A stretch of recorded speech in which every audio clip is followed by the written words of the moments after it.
গুরুজি বলছো, গুরু আমি নই, গুরু একজন, তিনি পরমেশ্বর, তিনি পৃথিবীর অধীশ্বর। হুম আমরা অধম, তিনি হচ্ছে উত্তম, তিনার ইঙ্গিতে আমরা চলি। তিনি হচ্ছেন সনাতন, সত্য সনাতন, বিশ্ব ব্রহ্মাণ্ডের তিনি পিতা।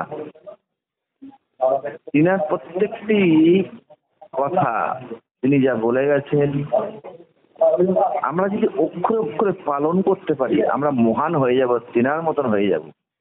তিনি এই আশীর্বাদটাই দিয়ে গেছেন।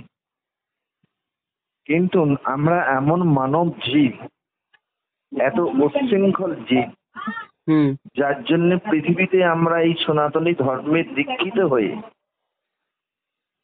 এই সনাতনীকে ধারণ না করে অধর্ম বিধর্মীদের মতন হয়ে ঘুরে বেড়াই।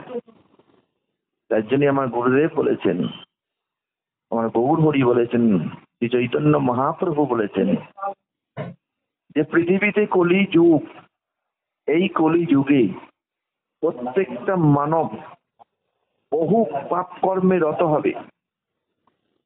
তাদেরকে উদ্ধার করার জন্যে, যেমন জগাই আর মাধাই, তারা যেমন বিশৃঙ্খল ছিল কিন্তু তাদের ভক্তি ছিল অন্তরে, তারাও সিধা হয়ে গেছে।